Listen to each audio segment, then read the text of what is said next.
Assalamualaikum warahmatullahi wabarakatuh. Alhamdulillah nahmaduhu wa nasta'inuhu wa nastaghfiruh wa na'udzu billahi min shururi anfusina wa min sayyiati a'malina may yahdihillahu fala mudilla lahu wa may yudlil fala hadiya lahu. Wassalatu wassalamu ala Rasulillah wa ala alihi wa mawala. Amma ba'du. Bapak Ibu yang kami hormati, bersyukur pada pagi hari ini kita bisa silaturahmi teman-teman alumni umroh. Semoga kita bisa terus menjaga kemakmuran umroh kita. Amin ya rabbal alamin. Yaitu dengan selalu meningkatkan ketakwaan kita kepada Allah Subhanahu wa taala. Bapak Ibu sekalian, suatu ketika Umar bin Khattab tanya kepada sahabat Ubay bin Ka'ab. Umar bertanya, wahai sahabat Ubay, apakah hakikat daripada takwa itu? Kemudian sahabat Ubay bin Ka'ab kembali bertanya, wahai Umar, apakah Anda pernah berjalan di atas jalan yang penuh dengan duri? Jawab dia, oh ya, saya pernah. Terus apa yang Anda lakukan? Saya berjalan dengan sangat hati-hati. Kata Ka'ab bin Ubay, ya itulah arti takwa. Jadi takwa menurut Ka'ab bin Ubay itu adalah hati-hati. Hati-hati dalam semua melaksanakan hal, kita berhati-hati. Kalau kita berhati-hati itu berarti bertakwa. Hati-hati jalan, jangan sampai menginjak apa yang diharamkan, apa yang dilarang oleh Allah Subhanahu wa taala. Itu takwa. Nah, jadi semuanya kita mencoba hidup di era seperti ini. Kalau kita tidak hati-hati, itu kita akan banyak terjerumus, ya. Terjerumus pada kesesatan, terjerumus pada hal-hal yang tidak benar. Apalagi di media sosial sekarang itu sudah luar biasa. Kalau kita tidak hati-hati, paham agama kita bisa berubah, akidah kita bisa rusak. Ketika kita tidak membaca, ketika kita membaca medsos dengan tidak hati-hati. Karena kadang-kadang, dan bukan kadang-kadang, banyak informasi yang menyesatkan. Ketika kita tidak hati-hati nge-share, nah berarti kan kita nge-share yang menyesatkan, membuat orang lain sesat. Hati-hati kita nge-share, karena di medsos itu banyak fitnah, gimana? Nah, kalau itu fitnah kita share, berarti sama dengan kita memfitnah. Jadi semuanya hidup ini memang harus hati-hati. Dan itulah takwa. Nah, maka ketika kita sudah bertakwa kepada Allah Subhanahu wa taala, Allah sudah menjanjikan luar biasa. Seperti tadi yang dibaca oleh Qari'ah, ya. Itu pada surat Ali Imran, ya. Orang yang bertakwa, ya, Allah sudah menyiapkan surga. Wa'iddatil muttaqin. Nah, bagaimana janji Allah kepada orang-orang yang bertakwa? Pertama dalam surat At-Talaq ayat 2, Allah berfirman, wa may yattaqillaha yaj'al lahu makhraja. Barang siapa yang bertakwa kepada Allah, maka Allah akan memberikan jalan keluar dari setiap persoalan yang kita hadapi. semua orang itu punya masalah. Kadang-kadang masalah itu sulit diatasi, kadang-kadang gampang. Sedikit hartanya, sedikit masalahnya. Begitu ditanya oleh malaikat, kamu di dunia pendapatannya berapa? Ya saya hanya 900.000. Lah untuk apa? Untuk nyicil sepeda motor 350.000, untuk beli pulsa 50. Dan sisanya untuk makan. Ya udahlah, kamu masuk surga sana. Gak begitu banyak pertanyaan kan? Iya. Nah, coba tapi kalau uangnya yang triliunan, yang miliaran, oh itu ditanya lama sekali. Nah itu uang yang di Bank BNI, itu kan ada, saya lihat itu ada laporan dari PPATK. Oh, malaikat ngerti juga laporan PPATK.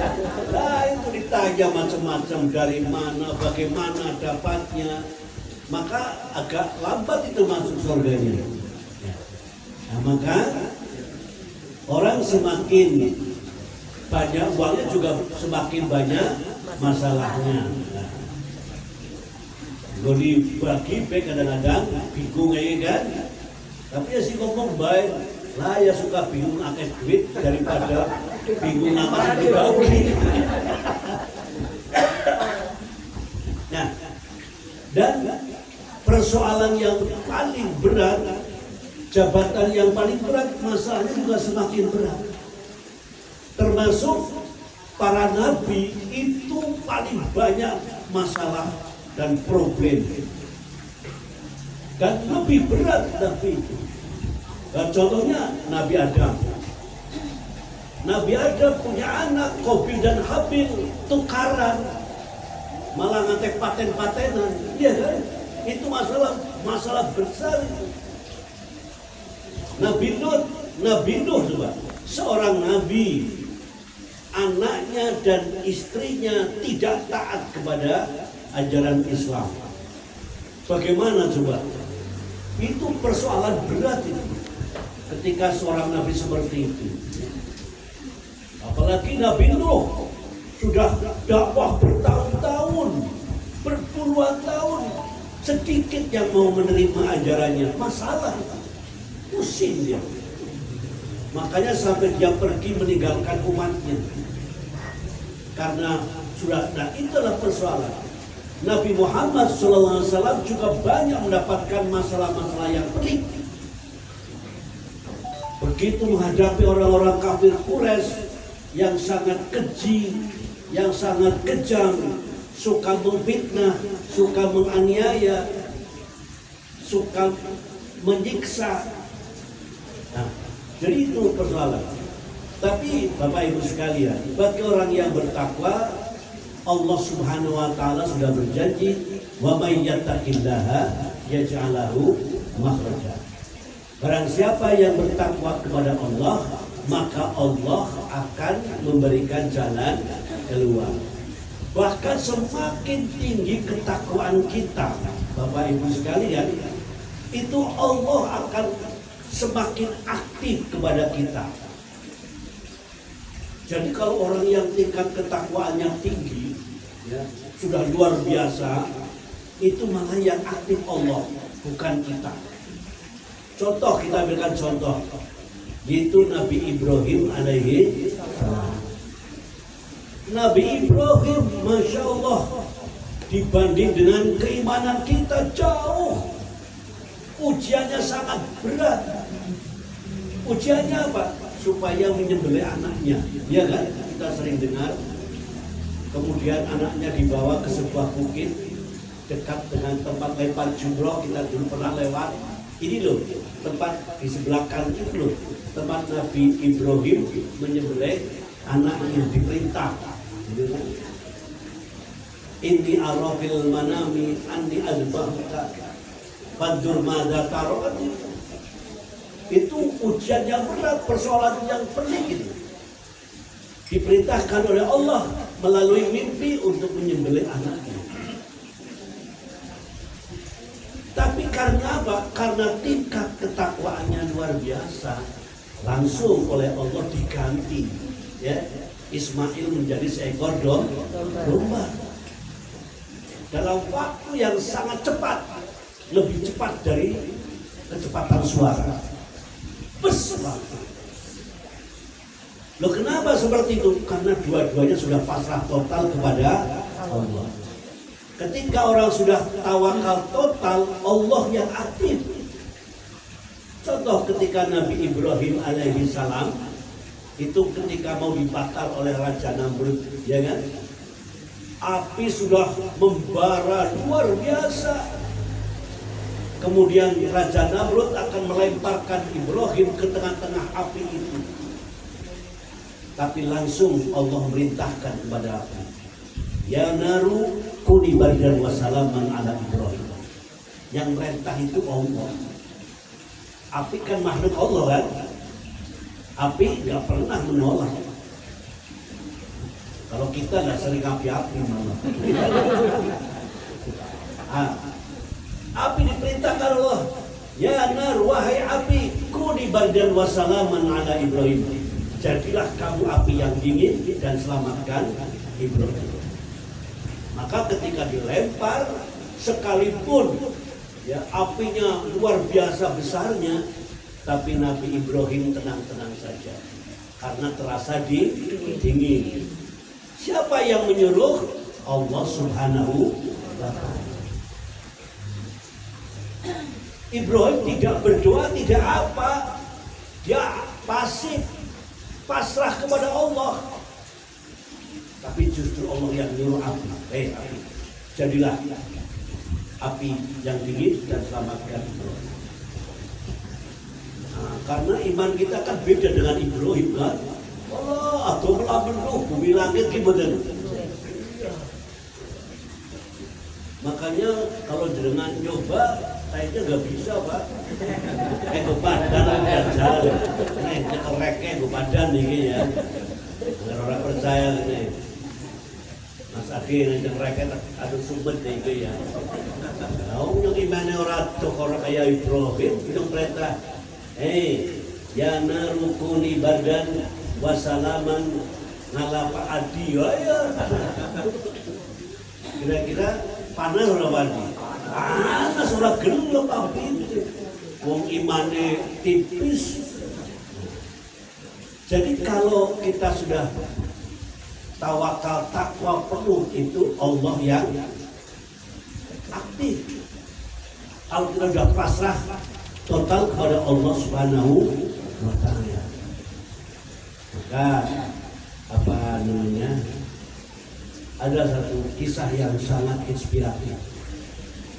Ada seorang yang lagi punya problem, yaitu istrinya sedang sakit dan harus dioperasi. Biaya operasi sekitar 60 juta. Dan dia nggak punya uang sepeser pun. Wah, dia nangis terus dan lain sebagainya. Dia bingung untuk keselamatan istrinya. Maka suatu ketika dia ke masjid, melihat ada seorang ustadz yang sedang berdoa, dan dia ikut berdoa, pasrah total kepada Allah. Kemudian setelah selesai cerita dengan ustadz itu akan kejadian itu, cerita lagi butuh biaya yang besar, berapa juta, 60 juta.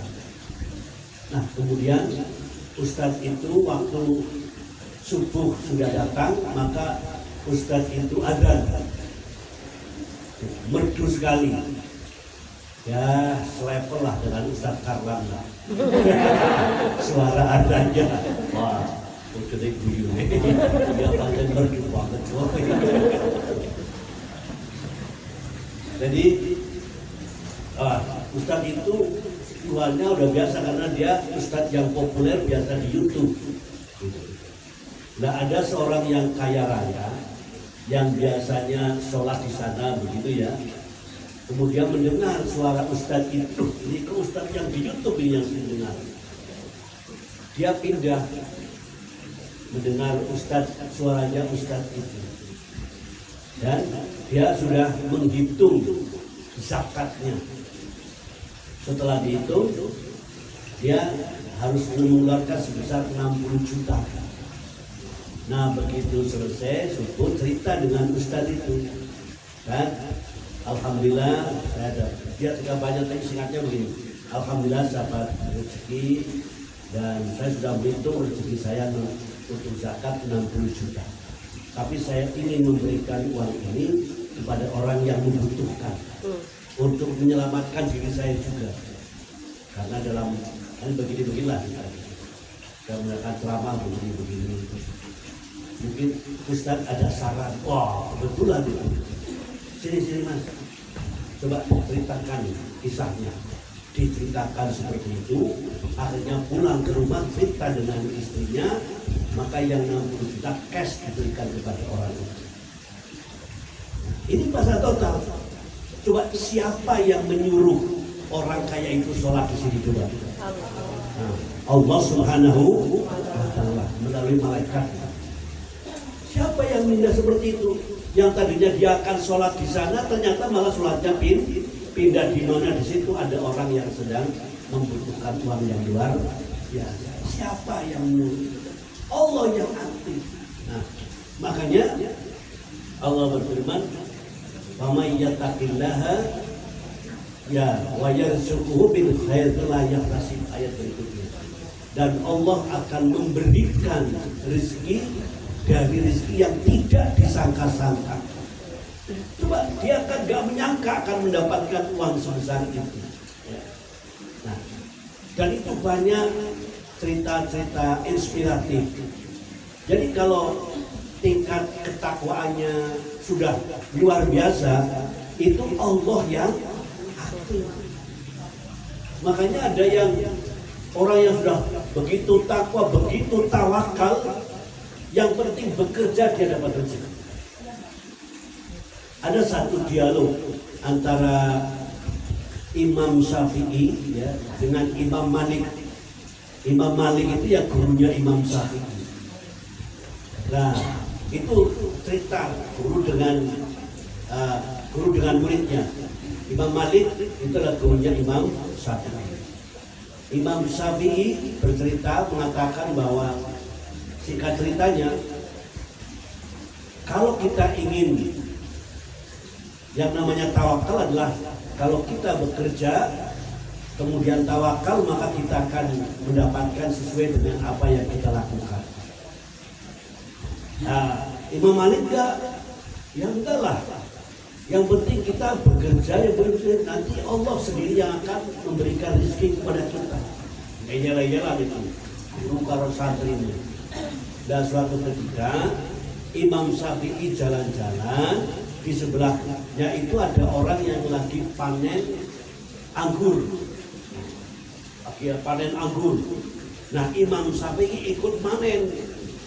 Nah, setelah ikut manen, dia dapat upah. Cara orang Jawa apa oleh apa?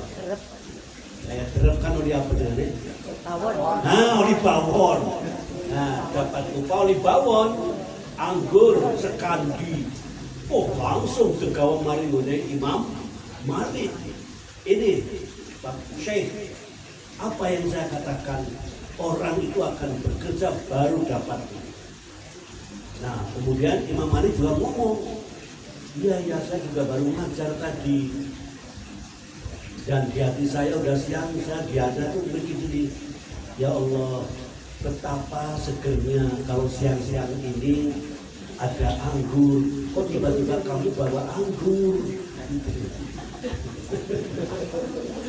Nah, ini kan coba, padahal saya tidak kerja cari anggur kan? Saya nggak bekerja cari anggur enggak kok. Tapi malah kamu bawa anggur, malah saya udah, ya Allah, alhamdulillah, ya rasanya kok seger temen awan-awan anggarana anggur. Loh, kok tiba-tiba kamu datang bawa anggur, siapa yang nyuruh kita? Nah, itulah yang namanya tawakal. Jadi dua-duanya benar, baik Imam Syafi'i maupun Imam Malik. Terima kasih, nah ini anggur ini. Kita Imam Syafi'i kalau Malik gitu. Ya Allah, aku bikinan jalan moga-moga mana anggur. tiru Imam Malik menurut semulang sih. Nah, saya kira itu demikian Bapak Ibu sekalian. Jadi mari kita tingkatkan ketakwaan kita, tawakal kita kepada Allah Subhanahu wa Ta'ala. Demikian, kurang dan lebihnya mohon maaf. Nasrullah fathul bari wa basyiril mu'minin. Wassalamualaikum warahmatullahi wabarakatuh.